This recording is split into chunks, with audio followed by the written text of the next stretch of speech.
Can I get a motion to return to open session, please? So moved. Second. Okay, roll call vote.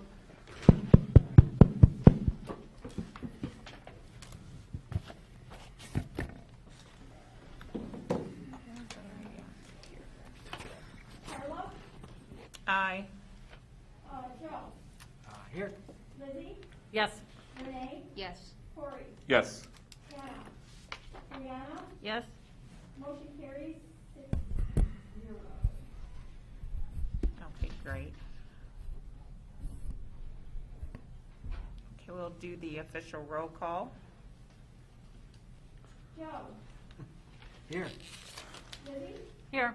Renee, Here. Corey, Here. Hannah, Brianna, Here. Carla, Here. we have 4. Okay, and then for the Pledge of Allegiance today, we have a video from the primary school for Veterans Day. So they'll include the Pledge of Allegiance. So let me give you a So little bit of today we're- background about this before we get started. First of all, for Veterans Day, I want to acknowledge Ms. Amen, who is a veteran who is on our board. So thank you for your service.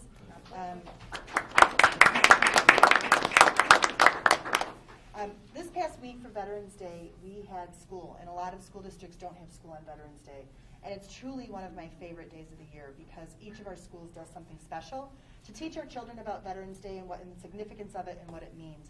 So tonight, instead of just sharing the Pledge of Allegiance, we wanted to show what one of our schools did, the primary school, for Veterans Day. And the Pledge of Allegiance is incorporated into this, so when that part comes, we'll say the Pledge of Allegiance, but we wanted to give you a little something extra tonight. So today we're going to have our virtual Veterans Day ceremony, and to start it off, we have a video of Mr. Mastrada who will lead us in the Pledge of Allegiance. Now, I would like you to say the Pledge of Allegiance along with me as I do. I'm going to put my hand over my heart, I'm going to face our American flag, and I'm going to do the Pledge of Allegiance. So again, please do it along with me. I pledge allegiance to the flag of the United States of America and to the republic for which it stands, one nation, under God, indivisible, with liberty and justice for all. Very nice job, boys and girls.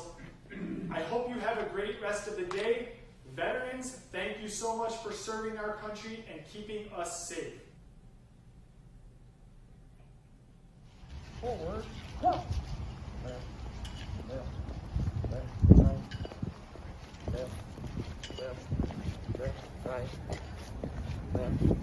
Mark time. One. Attachment. Hold. Left. Two. Follow. Pull. One.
Veterans Day, we honor all who answer to a service call.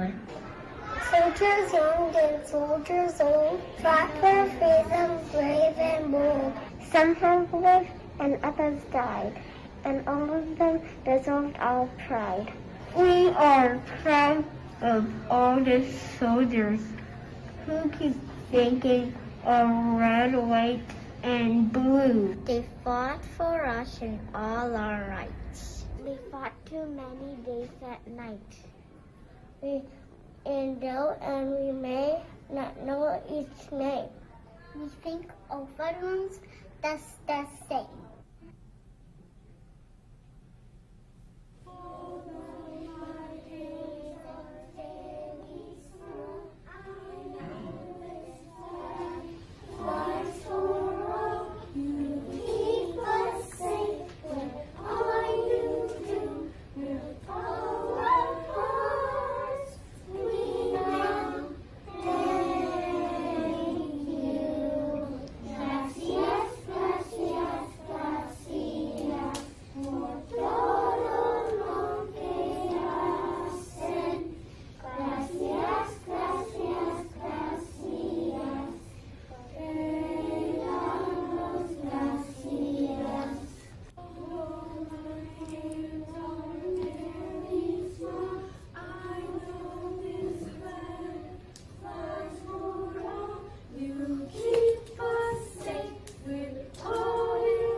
Welcome to our Veterans Day ceremony.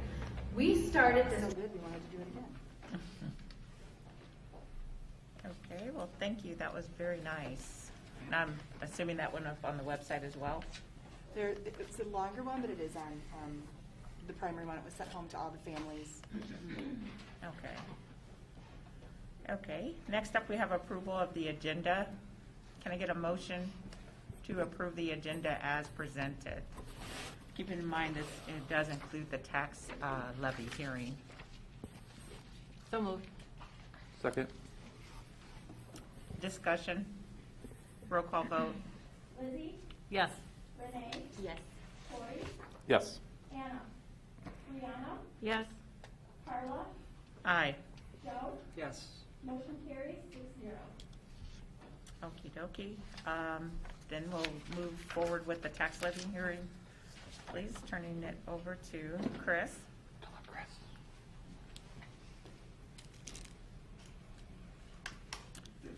The PowerPoint is in our board packet, and I'm assuming you're going to put up a PowerPoint as well. Okay.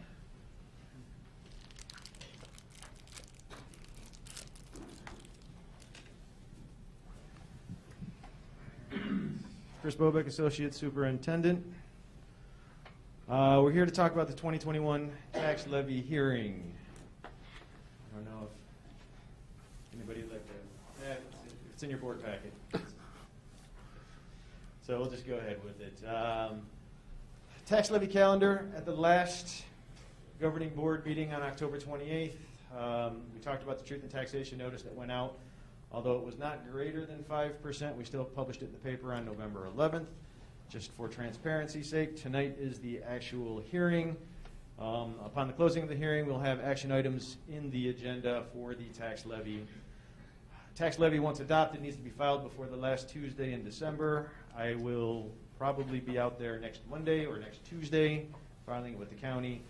And we really won't know exactly what we're going to get until late March, early April. That's when all the estimates actually become real. They are no longer estimates. The county clerk will give us what our levy is going to be. We'll have to We edit the numbers just a little bit, and then we go ahead and we have the county certify it for us. So once again, this is more for the general public. You heard this last time. There's two pieces. There's the operating levy, and then there's the bond and interest extension. The levy is our ask. The levy is the portion of it that covers all of our operational funds, and that is covered under the property tax extension limitation law. Bond and interest extension, we've already agreed. We've already borrowed the money. There is a schedule of repayment. The county has that in their possession, so they go ahead and on our behalf they collect the revenue, and they go ahead and make sure that we get it to pay back our bond and interest payments. That is not covered under PTEL, which is Property Tax Extension Limitation Law. What we know the CPI from last December was 1.4%. That goes into the formula. We know what our previous year's extension was. What we don't know is what our equalized assessed value is going to be. We have to wait till everything is settled. Not necessarily at the end of the year. That's when everything is turned in, and then it takes them months in order to collect the information and put it together. We've got estimated total growth, and we have estimated new construction. And the only thing that's changed from the last presentation in October to this presentation is we've increased the new construction figure. Last month it was at about 12 million. We got an update from the county just recently. It's at about 14 million. It's going to have an effect on what we think our final levy is going to be, but it's not going to have an effect on what we requested or what we put in the newspaper. That request is still going to be the same amount. CPI is a big factor in the property tax extension limitation law. Law passed in '92. Basically said you're going to get whatever the December CPI from the previous year is, or 5%, whichever is less. We've never had anything above 5%. Our highest was at 4.1%. And I reiterate from the last time that after the 4.1% increase, the market corrected itself, and the following year it was 0.1%. It was actually negative in November, which was very scary, and became positive in December. Nobody has an idea what would happen if it was negative. They could not answer that the last time. But you can see CPI, it goes up and down and up and down. It's not terribly steady. Got averages 2.02 since 2.05 since 2002, and since 2010, a little bit lower, 1.73. I will say that the levy that we collect technically is supposed to be used for the 22-23 school year. We'll get the first portion in June, which goes towards the 21-22 school year, and then the second portion will be used for the 22-23 school year. We're on a weird cycle because we're using the CPI from December of 2020 to fund technically 22-23. So it's a 2-year lag. EAV, we've got actuals, and then we've got the estimate for this year.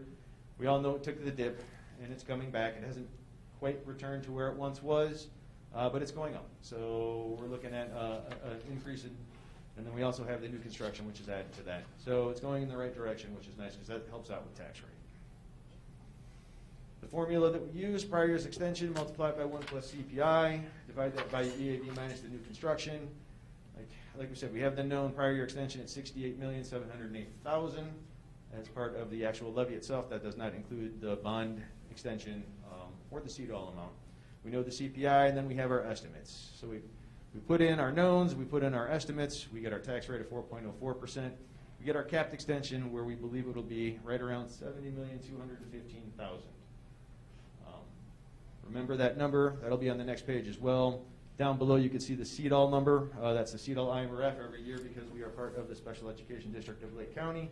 There's an IMRF levy that we do on CDOL's behalf, and then we have our debt service payments at $4.2 million. On this page here, if I can get this little guy to work, which I think I can, but I don't want to hit Dr. Little. Of course not. All right. In the column that says expected levy extension, that's after the gap in the center of the page, the first column after that, you can see the $70,215,628. And then right below that, we have our CDOL extension at $98,392, giving a total increase of 2.23%. That's the 1.4% plus the CDOL plus the new construction, because the new construction is all new tax. They're new dollars that go into the tax rolls. Which is a very reasonable rate on a year-over-year basis. Down below, in the request side, which is the yellow side, you can see what we're actually requesting.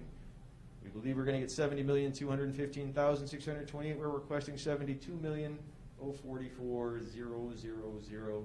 We do that every year. There is a chance, albeit slim, that there's going to be new construction projects that come in, or your EAV is going to change. We tell everybody every year that there is a cap to what we can get. So it doesn't matter if we levy at 5%, it doesn't matter if we levy at 50%. The only way that we're going to get hurt in the levy is if we under levy, because you can't recapture the dollars that you missed, and then that will go into perpetuity. So that's why you always put a little bit extra into the levy. What does this all mean? Well, on the next slide, you'll see what it all means. But this is the Truth in Taxation public notice that we put in. This is basically a summary of what happened last year and what we are asking for this year. So there's that 4.55% increase over the previous year. This is our comparison. When we look at tax rates, you've got a couple of districts in there that we compare to, or that are close to us in proximity, your Oak Groves, your Liberty Villas, your Fremonts, and the 2.8 to 3.2. We're in the next tier. We're at about 4.25 right now. You can see that there's a trend there that is kind of a second gap before you reach your Grays Lake and your Millburn, which are up over 5% and nearly 7%. So tax rate is relatively low comparatively, which is great. This is the what does it mean to the taxpayer. And I try to describe the screen as all things being equal. If everybody's property went up at the same rate or went down at the same rate, and this is what we levied.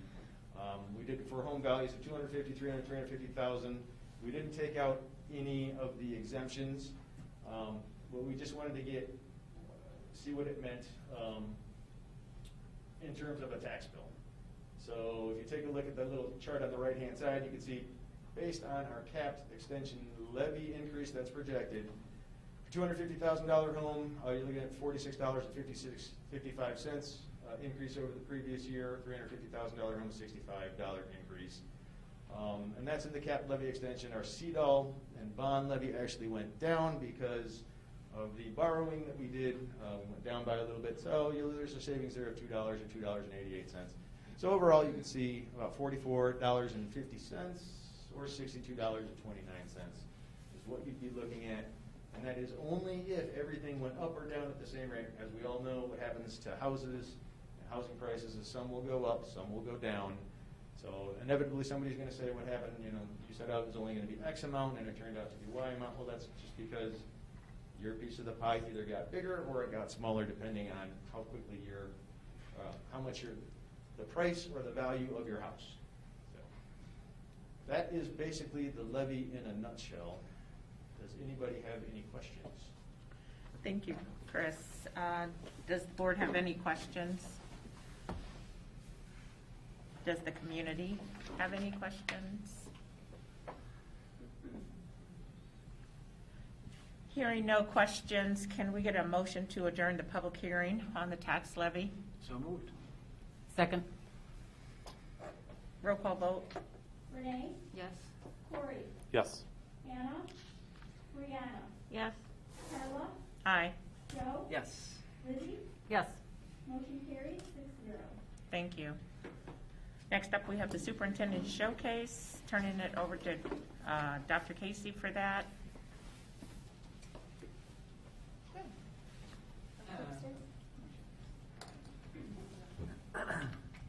So it is my pleasure tonight to have Mrs. Anderson share the superintendent showcase. As you know, we receive Title I funds in our district, and in our district, all of our Title I funds go to the primary school. So here she wants to share with you tonight a project that we are doing at the primary school with our Title I funds. So I'll have you take it away. Okay. Thank you, Dr. Casey. Good evening. We are very fortunate to have the Title I funding, and so I wanted to share a couple of things in how the process works and what we're working on. So we start by determining which students need the additional support. And at the kindergarten level, a lot of people don't think of us as data-driven, but we actually are very data-driven. We look at the MAP scores that we had from the fall, as well as common assessment scores to determine which students should receive Title or Tier 2 services. Once we began that process, we identified the students, we reached out to the families, and we started services on November 1st. We had a total of 26 kindergartners that needed to receive services in literacy interventions, and 36 of our dual language students needed them as well in Spanish language arts. Then we also had 18 students that we identified that needed services in math. And so right there is our group of students that we will be targeting for support services as well as their families. So the next part is then working with the families and really building that connection. What's most important is that the families understand that we are here for them not only to provide the intervention, but also to support them in a variety of ways. One of the ways that we do that is we seek their feedback. So I held a meeting on October 28th, invited all of our parents. It was virtual. We also had a Spanish translator, and the entire presentation was translated in Spanish so that we could not only explain the intervention system, how we were going to support their students, but also inviting them to comment, give us feedback and suggestions on how we best can service them, not only as a student, but as a family, and make the homeschool connection. We were very thrilled to have 14 parents participate. We invited over 60, but for us, 14 was, better than nothing, and we were very excited to at least get an audience to start with some feedback and some suggestions to always make improvements. So what we also had to create is a compact. This is our parent compact. And basically it's an agreement between the school and the family, agreeing that we're both dedicated to the best outcome for their child's educational journey. And this is something that we take very seriously. I signed the compact as well as the family, and then the educators that are working with that student. And we truly believe that by highlighting what we all are responsible for, it puts those thoughts in our head to make goals. How can we support students? How can we ensure that we're all on the same path for the child's academic success? Last, the program that we're doing right now, which I'm really proud of, is called the Literacy Project. So this is a little bit of a spin-off of our Latino Literacy Project we had been doing probably for the past 5 years, but we thought, why are we not doing it in English too? We've done it in Spanish for the last 5 years, and we thought to ourselves, this is a great opportunity to use Title I funding, make the homeschool connection, and offer instruction for families to support their child. What a typical class looks like is it is divided into either Spanish instruction or English instruction. It's 100% for the parents to attend, and they are given instruction on how to support literacy at home. They are given homework assignments. We provide all of the materials. We send the materials home with the student the day of the class. That includes everything they would need, if it's crayons, scissors, cutting. Right now they're currently working on a memory book for each class because a lot of it draws on their background information. They're supposed to talk about being a family. The stories are enriched with vocabulary about families and experiences and what they're exposed to, and then they bring the assignments back each week. As an added motivator, we always have a raffle each week for families, like to Walmart. We have gift cards to Walmart and Target and things like that. And we also take lots of pictures so that at the end of the class they have a book to take home.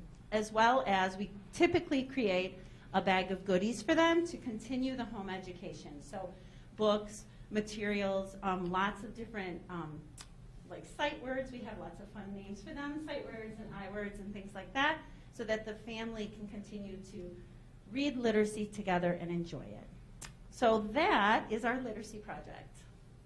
Any questions? Thank you. Great job. Board members, questions?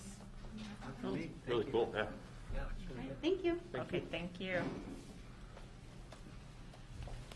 Next up, we have citizen statements. No one has signed up, so we'll move forward to consent agenda in your packet. You have a list of items under consent agenda. Can I get a motion to approve the consent agenda as presented? So moved. Second. Discussion? Hearing none, roll call vote. Corey, Yes. Hannah, Brianna, Yes. Carla, Aye. Joe, Yes. Lizzie, Yes. Renee, Yes. motion carries 6-0. Okay, thank you.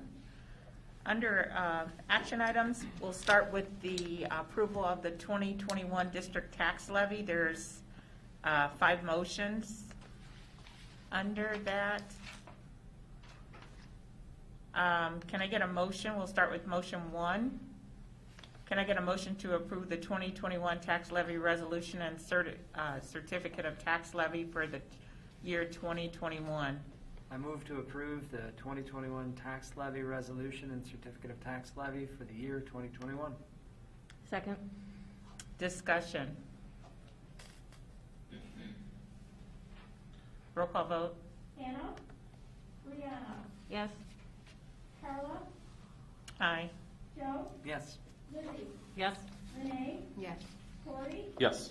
motion carries 6-0. Motion number 2. I move to approve the resolution to levy 2021 taxes for certain purposes. Second. Discussion. Roll call vote, please. Brianna, Yes.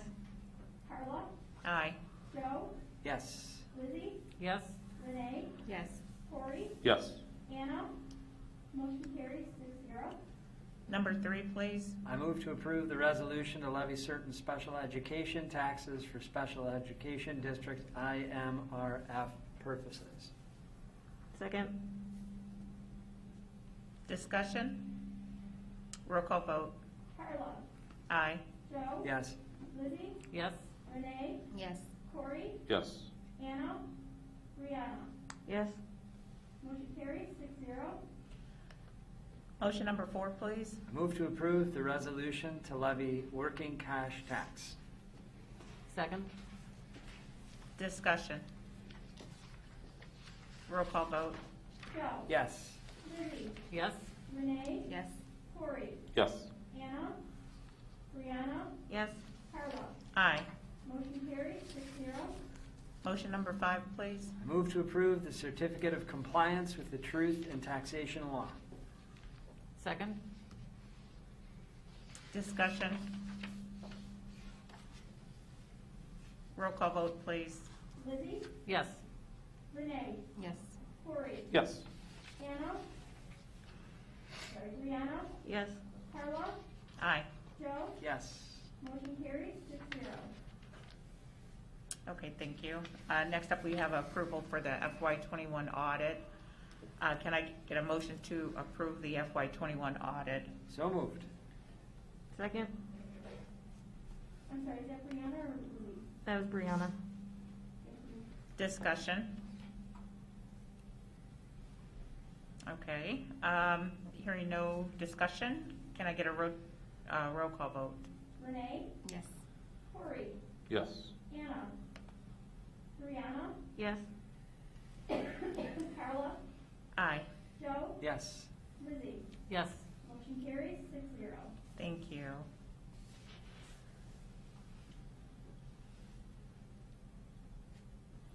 Next up in our packet, we have approval of selection of performance contract company regarding the solar project.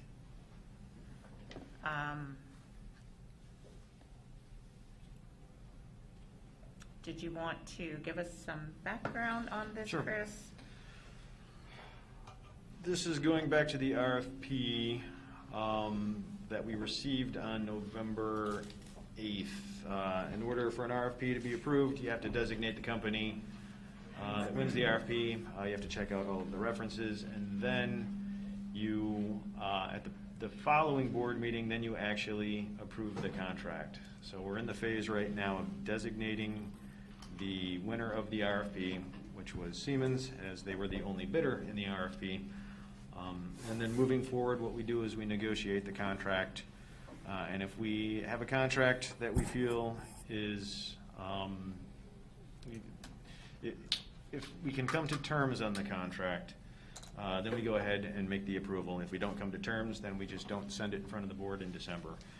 So we are at a point where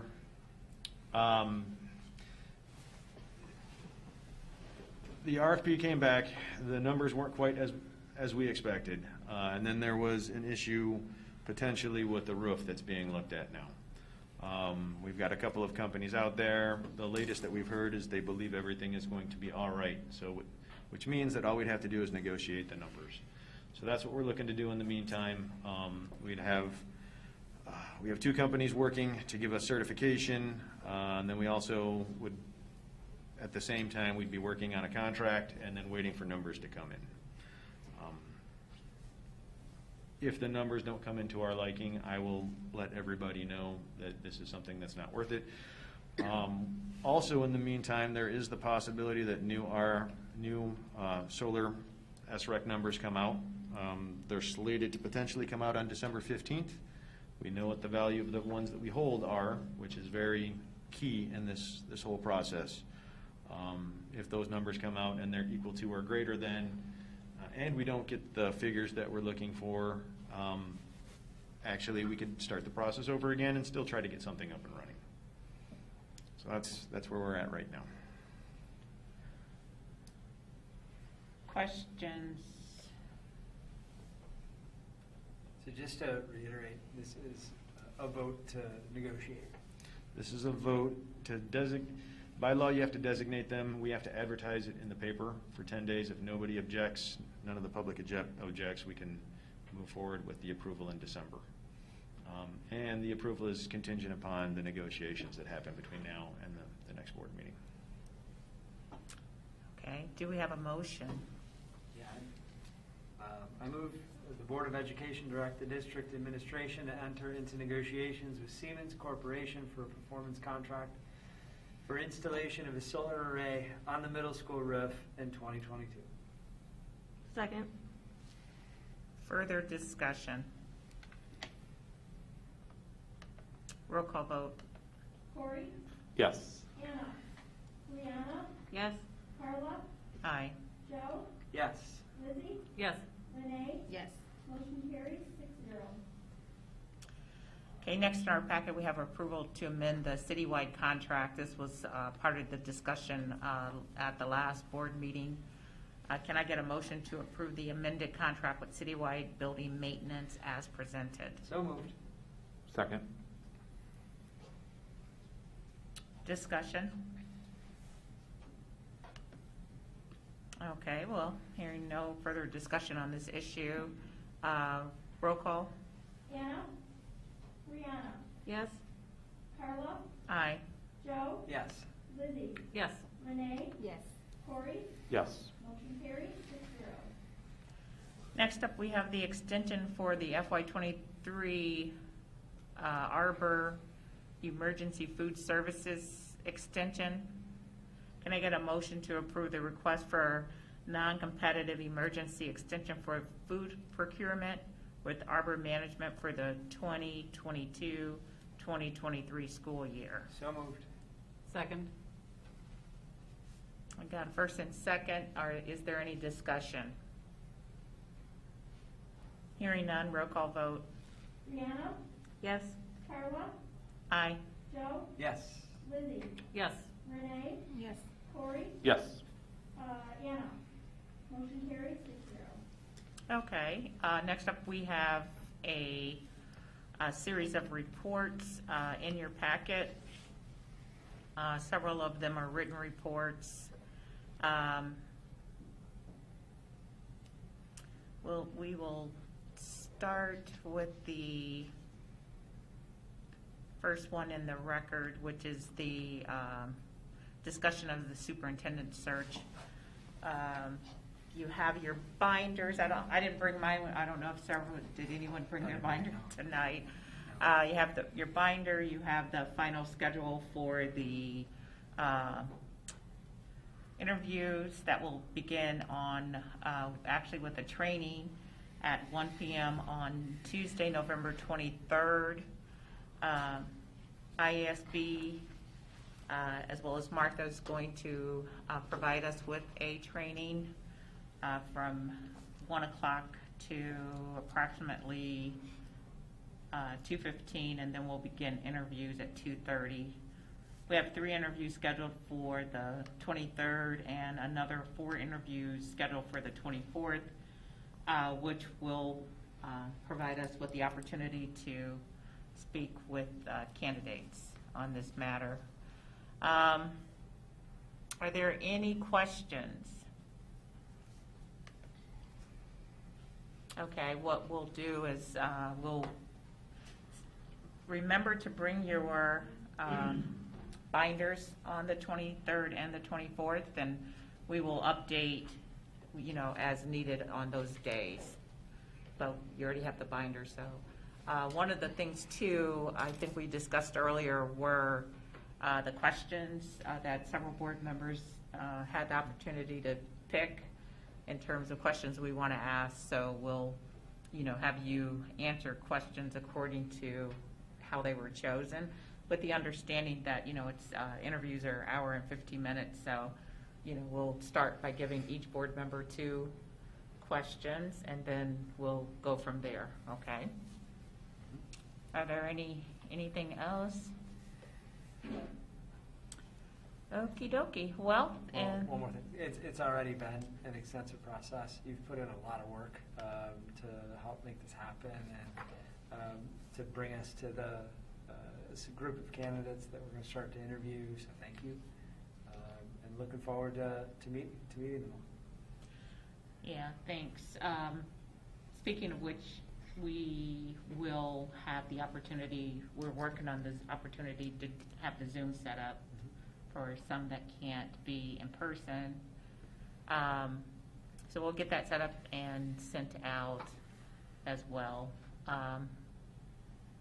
So we'll try to stay on schedule with it. I know December is a busy month for many of us with a lot of commitment, so, but we want to stay on our goal of, at least having a superintendent appointed, if not at the December meeting, then probably more realistically the January meeting if we don't do a special board meeting in January to appoint.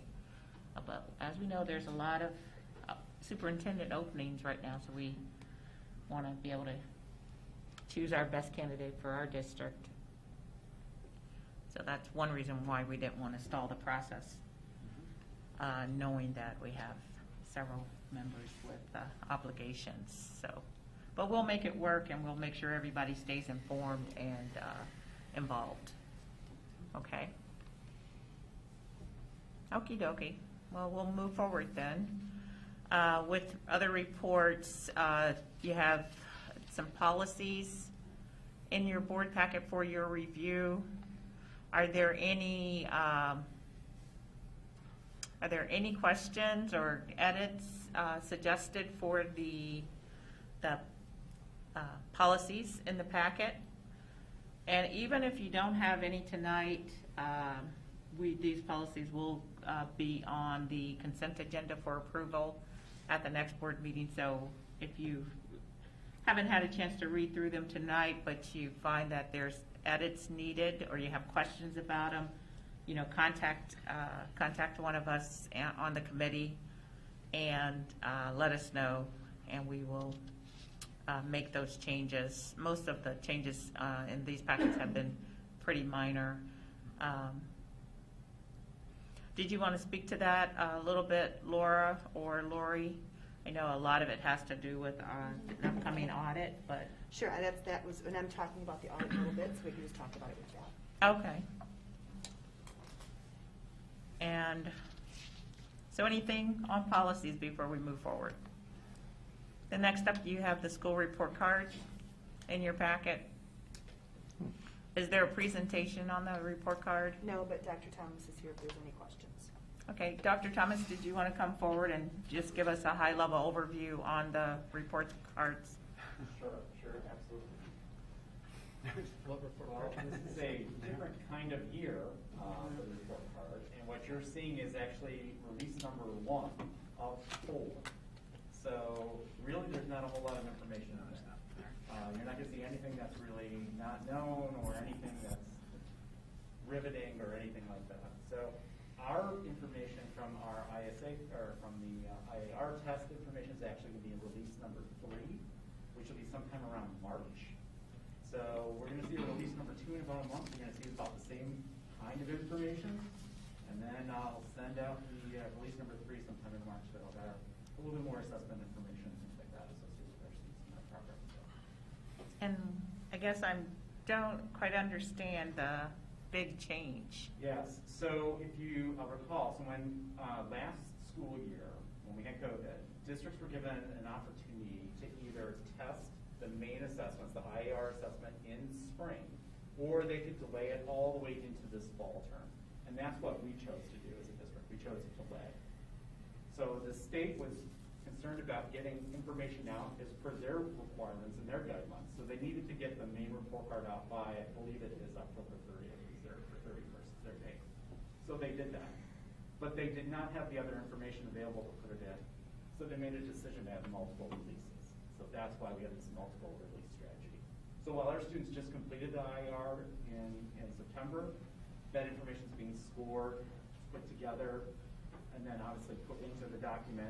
It'll take till March for our data, much like any other district that tested in the fall. Okay, do you guys have any questions for Dr. Thomas? Oh, I'm sorry, go ahead. No, that's it. That's it. Thank you, thank you. So next up, we have a written report on the Warren Township Special Education Records Intergovernment Agreement. Are there any questions for Dr. Walls? Dr. Walls, did you want to come forward and provide us with a high-level overview, please?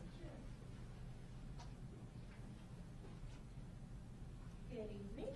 Good evening. So in August, the Illinois Student Records Act was amended, and this act now allows for intergovernmental agreements between districts who share boundaries. And so this agreement will allow our district and Warren District 121 to share student records without parental consent if we know parents intend to enroll their students or have their students rise to Warren. The reason this is beneficial is because it eliminates an extra step for parents, and it also can prevent a disruption in services for students. So if the records rise and the students rise, it's a seamless process for both districts. Thank you. Any questions for Dr. Walls? I have one. Is the intent to, at some point, just automatically transfer every outgoing 8th grader who's going to Warren? Yes, so long as we know that that's the parent's intent. Yeah, if that's where they're going, sure. What about students who don't go to Warren? This is just for Yeah. District 50 and 121. Right. Yeah. Are any going to be pursued with the other high schools that? Possibly, like Grays Lake, we haven't gotten that far yet, but this is a good start, and this is an easier start because we share attorneys. Yeah. Yeah, and most of our students rise to 121, so that was a logical starting spot. Oh, absolutely. I was just curious. Yeah, great questions. I had that question too, so. Any further questions for Dr. Walls? Okay, thank you. Thank you. Next up, we have written information on bus camera replacement. Transportation, do you want to take that one? Do you want to give us a high-level overview? Sure. For the last few years, transportation has been looking to replace the cameras in the buses. The cameras are, well, we all know with technology gets outdated pretty much the moment you buy it, and when you put it on a bus and a bus goes bump, it makes things even more difficult to maintain and keep up to date. We replaced cameras back in 2006. We replaced them in 2013. Now more than ever with the pandemic, with the need to expediently contact trace when we find out that there potentially is a ding on the shield testing. Our current camera system doesn't necessarily allow for that. It's old. In order to receive the videos, you actually have to go to the bus, you have to take the drive out, and then you have to download it, which also can take anywhere from a half hour to much longer than that from what I've heard. It's also a 3-camera system. Well, a lot of buses have 4-camera systems. With a 3-camera system, there's a little bit of a dead zone in the middle. So we'd be looking to replace the 3-camera system with a 4-camera system. One that you could actually download as soon as the buses are parked. You wouldn't have to go pick up a drive. So if you got a call on a Saturday saying there was a positive case, you could actually go view that video and do the contact tracing from your phone or from your computer at home. And it would download much quicker, so we could get the information that we need to the appropriate people, so and get the decisions out there, or make the decisions a little bit quicker. It's a $171,000 system. Tech is still vetting the system. We've used this company before. They're actually holding a limited time buyback of used equipment, which they've priced ours out at $58,000. So the system itself, all in all, would be $113,000. Last time we bought a system was about $145,000 back in 2013. So it's a fairly good deal, and it's something that we'll be taking to the board in December and looking for an approval vote. Questions? Okay, thank you. Next up, we have a written report on an elementary school improvement plan for the 2021-2022 school year. That was also in the packet. Did you want to provide a high-level overview of? Oh, hey. Man,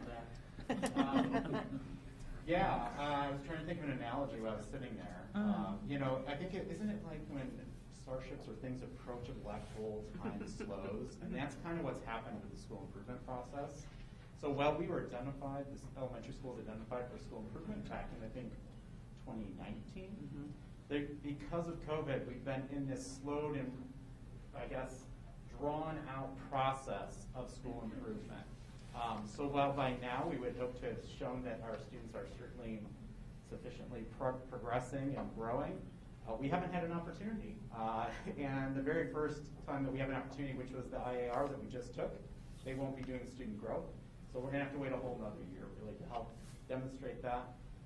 So right now what this is this is our annual requirement of developing a school improvement plan for the elementary school. Mr. Wolberg and his team basically helped develop this. This is year 2 of a 3-year process, which is actually kind of like a 5-year process. And so this is part of our process. And we're working specifically on common assessments throughout the district. So we filled out what's called an internal quality framework. And then from there, then we developed what areas we thought we needed to work on. This is the area that we really thought we needed to work on mostly. So that's kind of where we're at.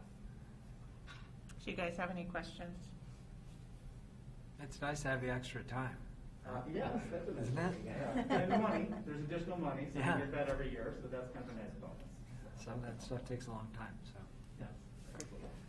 Now, because it was identified based on student growth, student test scores, and those students have now moved, Very much matriculated, yeah.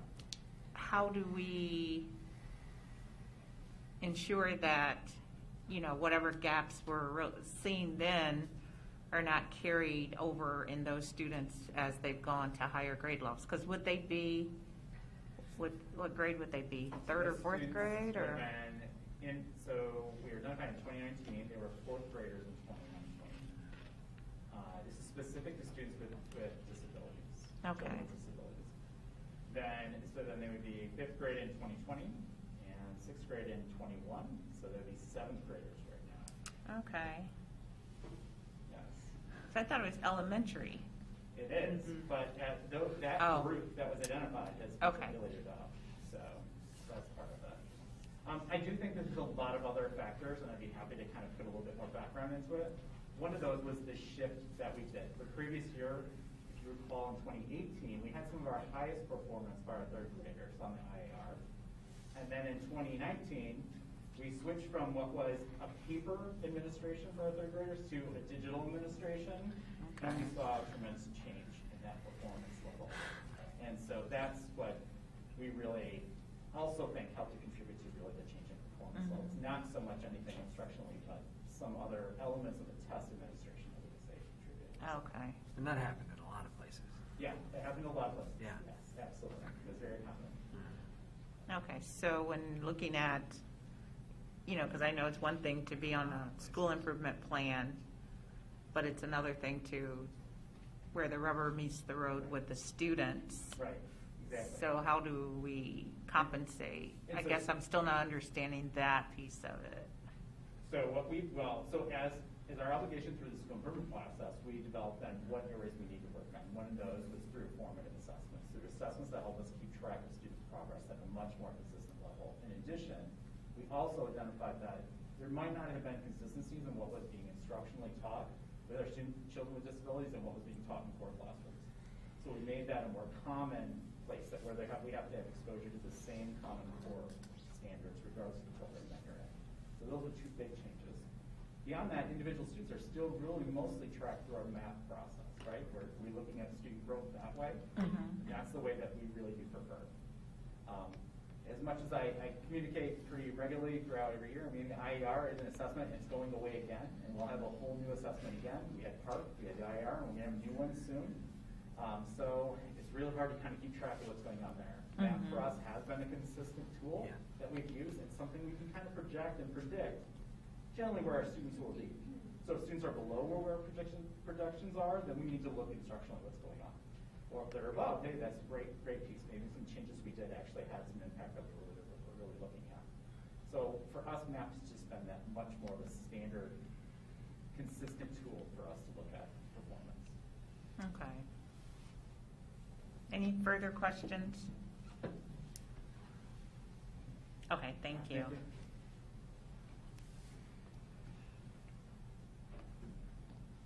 Then, get back to there.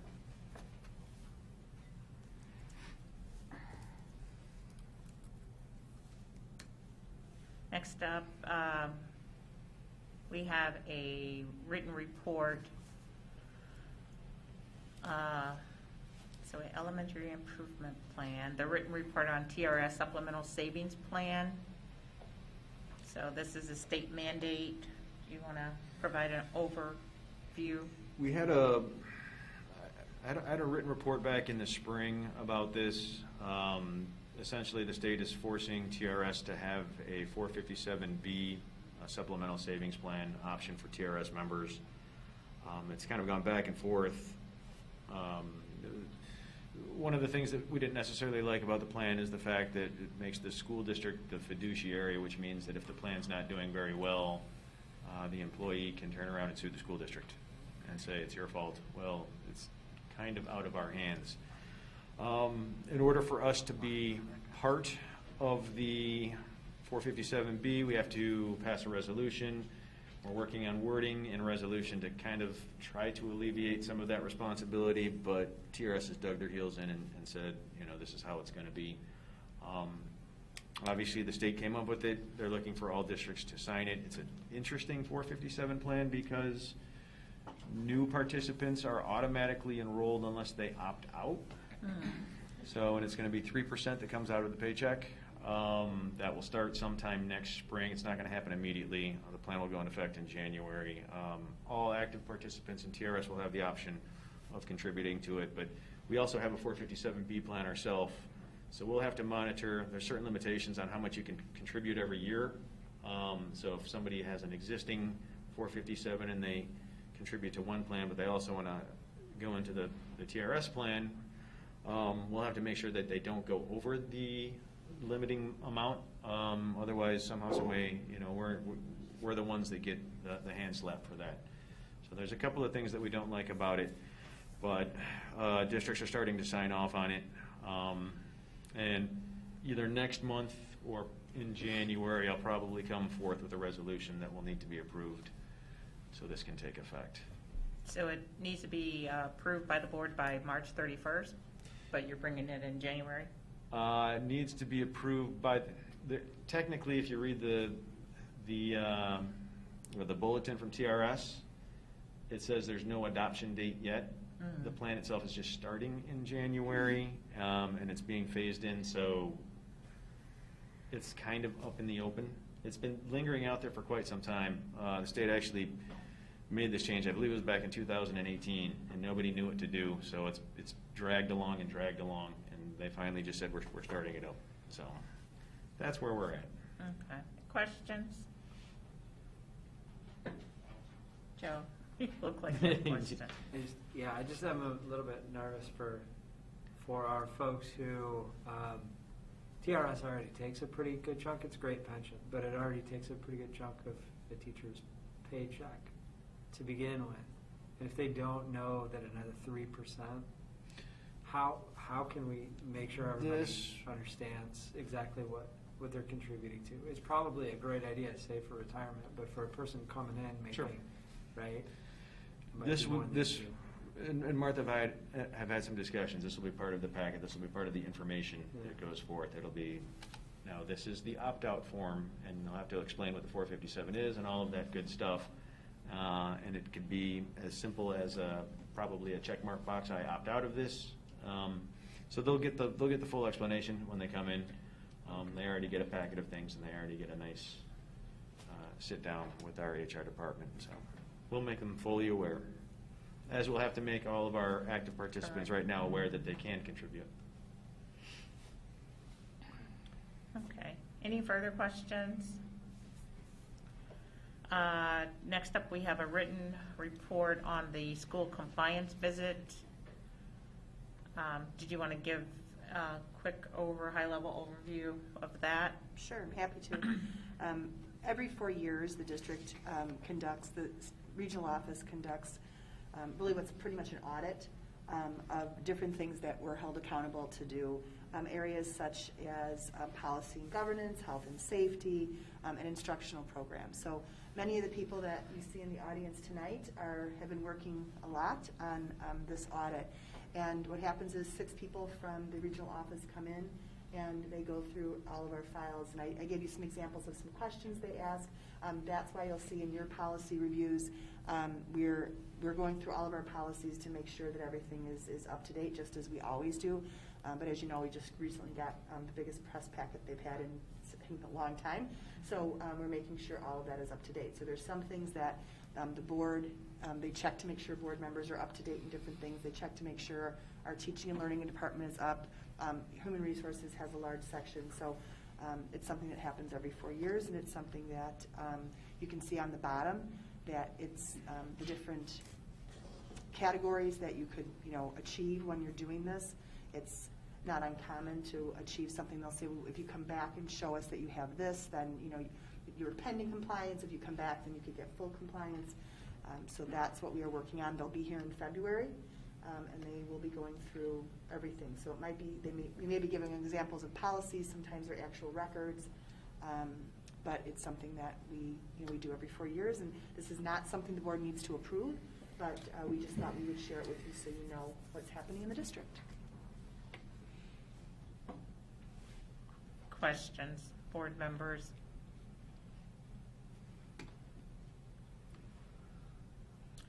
Okay, hearing none, we'll move forward with the report and presentation on the vaccination clinic. Okay.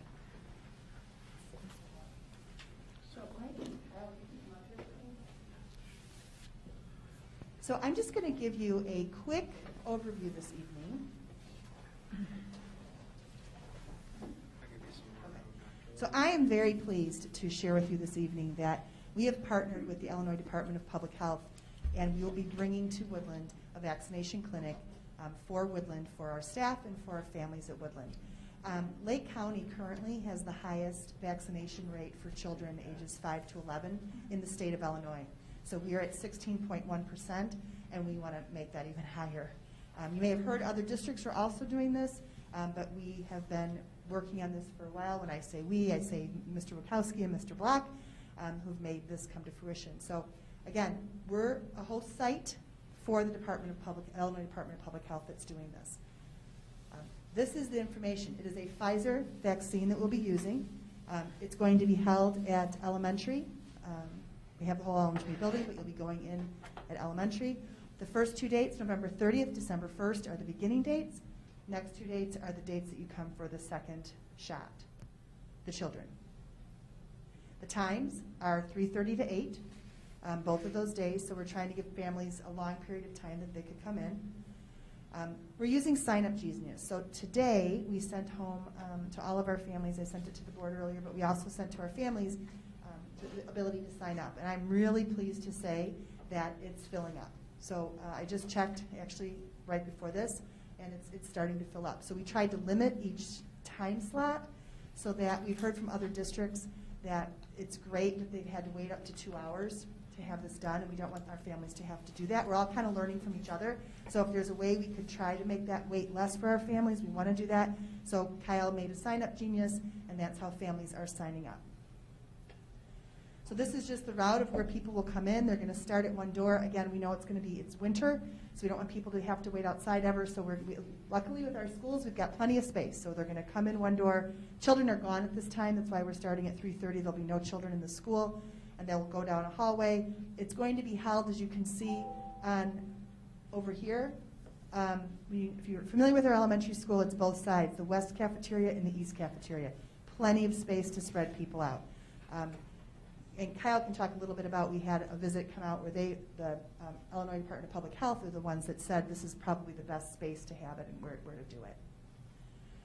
Here's what to expect if you're a family. It is free. There is no cost.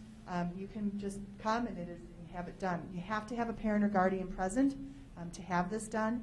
They ask that you bring identification. We just want people to be prepared. They may have to wait before, and you do always have to wait at least 15 minutes after the shot to see if there's any side effects, but you may have to wait before depending on how long the lines are. Again, you'll enter at Elementary East, and they will leave with a vaccination card. So some people have asked, well, do we get the vaccination card? Yes, you will leave with the vaccination card from the Illinois Department of Public Health with just the first date on it, obviously. Woodland is not collecting any medical information. So people have asked, well, where is this information going? That's between the participant and the Illinois Department of Public Health. We are not collecting any of that medical information. Other areas, we may have some families that want to do it but don't have transportation. So part of the information is if anybody needs assistance with transportation. We've also talked to the Lake County Department of Public Health, and we've been working with some other places that if a family says, I want to come but I don't have transportation, Mr. Rakowski spoke to somebody earlier, and we will be able to get transportation for families that need it. So we don't want that to ever be a barrier for our families. Secondly, if any of you, when you've had your shots, you'll see sometimes other places they've had the fire department or paramedics or somebody in the other room in case there was an adverse impact. We will not, the fire department unfortunately is not able to come, but they are on call. So if we ever needed anybody, luckily where our location is, we're really fortunate. Their response time is very, very quick. So we're not worried about if we ever needed them, they will be on call. Kyle, anything else that I forgot or you'd like to add? No, I'd be happy to answer any questions. You want to talk a little bit about when the team came out? Yeah, so we had a site evaluation come out through the Illinois Department of Public Health, and they came through and surveyed the building. They surveyed our site, and we kind of walked through the archway. We looked at, they went into the cafeterias and measured the space, checked the technology, looked for outlets, everything like that. And what they ended up recommending, we kind of had a different vision going into it, right? Like maybe one side would be for the vaccines and the other side would be the waiting room. But when they assessed, the entrances, exits, the setup we had, they recommended to send 2 full teams of 6 out and have kind of a mirroring setup in each of the cafeterias. So that's where we came up with that map where we wanted to enter on the inside, be able to fill out that paperwork there because they're collecting it, and then line up, enter those cafeterias, and then leave out through the archways there to kind of just like streamline the flow of traffic. Mr. Rakowski, you've spoken to the possibility about transportation. You want to talk just a little bit about that? Can you use the microphone, please? I will. That's okay. I'm Mike Rakowski, the assistant principal at Woodland Middle School, also a community member here a long time. So I spoke with James Harris. He's works with the Lake County Health Department, and based off of our potential need of signups and those families that ask for transportation, we'll be working closely with them to make sure that we could schedule proper rides to and from the elementary site so that families can get their vaccination. And again, it all is codependent upon their personnel and their availability at the health department to support our events as well. Just as Dr. Casey said, the Gurnee Fire Department does get our information. We'll get our event from IDPH. So Chief Kavanaugh will be readily vetted in on our event, and he will let EMTs and fire staff know that Elementary East is having a shot or having a vaccination clinic. So they'll be readily available and moving personnel around Gurnee in case, knock on wood, in case there's a reaction, an adverse reaction. He said he hasn't had an adverse reaction in the multiple vaccination clinics that he's been at, so which is knock on wood. Thank you. I'd also like to add, when we sent this out to our administrative staff today first, I got multiple emails back from them saying, how can I help? I want to volunteer. I want to be there. So Mike is sending out a sheet to all of our administrators who can come and help, whether it's making sure we have Spanish-speaking personnel there for our families who speak Spanish to help them fill out the forms, or it's somebody just directing traffic, or not traffic outside on the street, but traffic inside.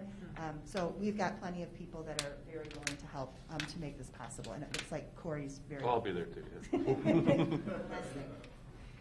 We did also, like, in regards to numbers, we wanted to be able to supply everyone with a vaccine who wanted one. So we did, at the time, request the most that they could allot us, which was 1,000 per round. But they did come back and say, should all of those signups fill up, we can request more from them, and they feel pretty confident that they could fulfill that. So we're hoping to be able to, get everyone, who's interested in being vaccinated through our clinic. So, we're really excited about that.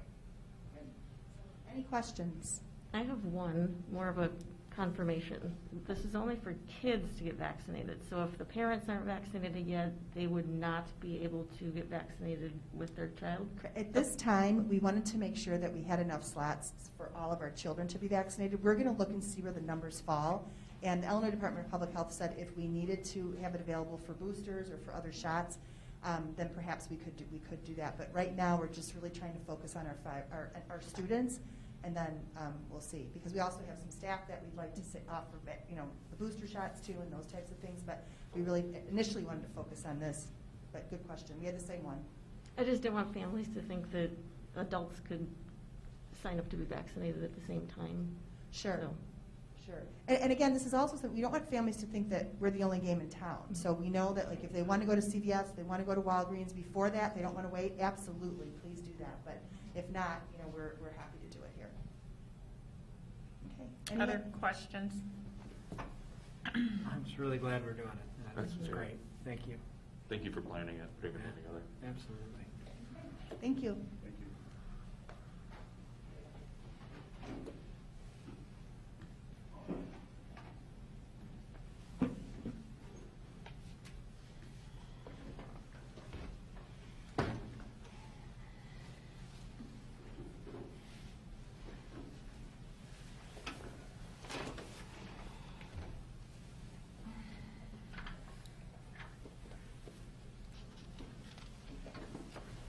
Next up, we have written information on revised job descriptions in your packet. Did you want to provide an overview? Well, one thing in the past, when we needed job descriptions and they came up, we had a tendency to do them, like, here's one this month, here's a couple the next month. We thought it might be better for us as an organization, but also for the board for approval, to say, okay, twice a year, when we have new job descriptions, we're going to be asking for approval. So that's what these are. There's just 3 this time. Let me just pull it up. Remote tutor, homebound tutor, and network infrastructure engineer. Right. So you can see some of these came out, these are new. Some of these came out due to COVID. Some of them are ones we want to make sure that we have just in case if we need, we do need both of the first ones, the homebound tutor, the remote tutor. But again, the remote tutor is something that is new due to COVID. And the homebound tutor we've had forever. Every district has homebound tutors, but we've worked with the union to come up together with a job description that everybody agrees with, so everybody knows the expectations when you sign up to do that. So that's what those are. And then the other one is part of something that Mr. Geisy brought forth, a network infrastructure engineer, based upon when he did his restructuring of his department. So these will be up next month for requesting approval. Okay, so if you haven't had a chance to look these over, if you have questions, have concerns, then let us know. You'll see them on the agenda in December.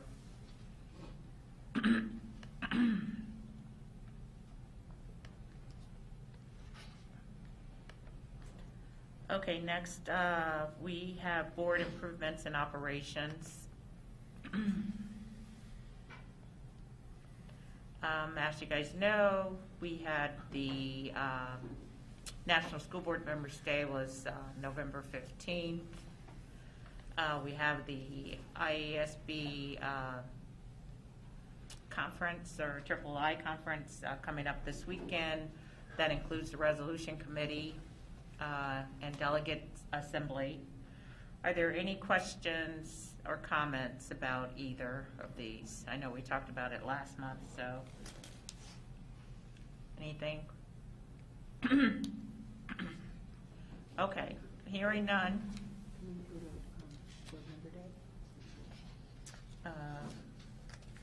Yeah, we can do that. This is a fun one.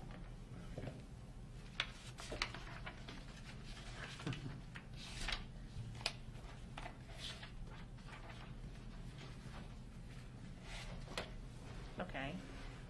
Do you want to say anything further? I do. November 15th was Illinois celebrated as Illinois School Board Member Day. And as you know, our board has dedicated countless hours to unselfishly serving our students and our community. And your guidance has really been critical and very much appreciated. This last year and a half has been very difficult. And you have led our district by prioritizing safety and prioritizing student and staffs. So on behalf of all of us, we'd like to thank you. We have some gifts, because what's a party without a gift?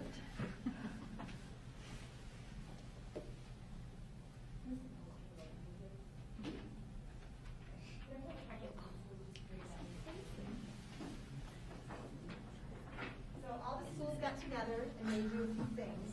So we can hold this. That's really cool.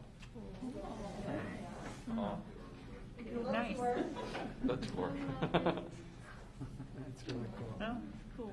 Hey, love it. Thank you. I'll take a picture of that. Thank you. Oh, if I can.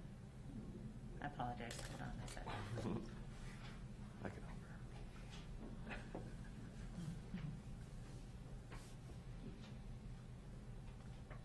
Okay, look at the camera.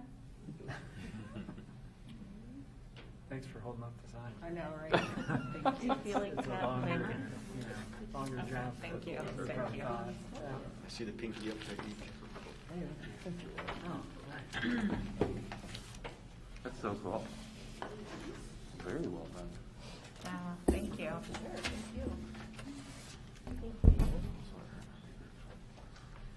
Sticker policy. So, in front of you, we have a few things.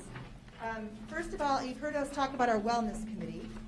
So you have a little, this can go on our computer. This is from our Woodland Wellness. This is Wellness in the W. We want to make sure that you take care of yourselves because we need you. So this is your reminder to please take care of yourselves.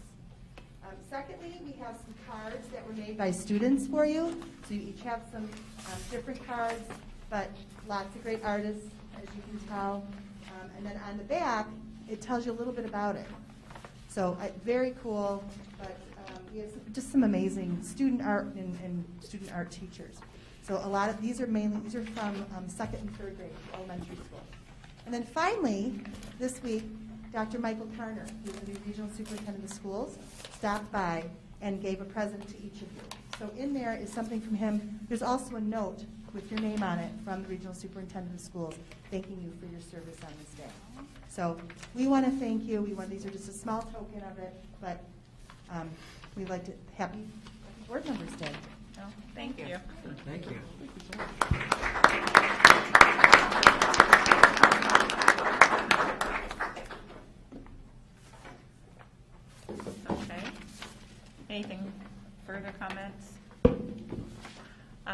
board improvements, status requests, and future board items. Anything there? Do you want to add anything, Brianna? I know we sent out the information from the legal clinic that you attended. I don't think you ever got a chance to talk about that. I did. Oh, you did? Yeah. Sorry. My brain is blanking right now. No, I just sent out got sent out in the weekly. I think I excluded a few things, but I just tried to cover as much as I could, relay so that everybody had the same information that I got from the school update. Some of them were just, informational things. I think there was one that I had a question on. They asked if Woodland had done it, about the menstruation hygiene products. Has that been implemented yet? What was the question? I'm sorry. I It didn't was a think I heard change you. from the feminine hygiene Oh. to menstrual products, so it's, supplies are in bathrooms regardless of gender. Okay. Any questions? Okay, hearing none, we'll move to the FOIA requests. Chris, did you want to take these? Yeah, a couple FOIAs. Sherry Reed from Smart Procure on October 13th. Filled on October 22nd. She requested the purchase order numbers. Purchase orders weren't used. A substitute, invoice, encumbrance, or check number, purchase date, line item details, line item quantity, line item price, vendor ID number, name, address, and contact information. This is basically a quarterly request that we got that we filled. The second request was from Matt Brendel, received 11-1. We requested an extension. We just recently filled the request this past Monday.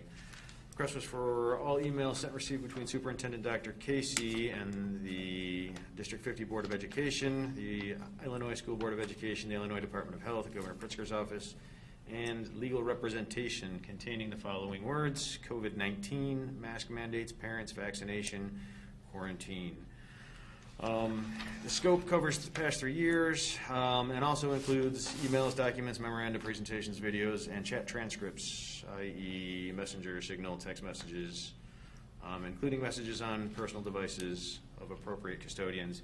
This was a partial fill. We were able to fill some of the email requests. The bottom portion of this was denied, and obviously some of the requests for emails to our legal firm, that was denied as well, but the emails went out and they were redacted. Questions? Comments? Okay.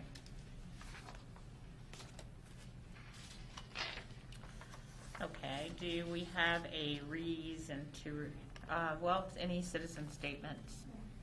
Okay. Is there a reason to return to closed session? Okie dokie. Well, hearing nothing further, no further business before the board, can I we get a? actually go back to the resolutions committee report? Yes. I apologize for skipping that one. I actually did my board's recommendation for you. So I don't know if anyone else has one to give me for the delegate assembly. Any others? Not for me, no. Did you have any that were contrary to No. IASB? Mm-mm. Okay, well, No. if we go with the IASB recommendations, then we just follow the consent agenda, similar to the consent agenda that we have here at the monthly board meetings. They'll all fall under consent. The only time we really need to, you all need to submit to the delegate Is if it's a difference? is if it's contrary to what the IASB consent agenda is. Okay. I think I mentioned last time that based on some of the emails that we were getting, there might be a couple of resolutions that could be pulled out. Those were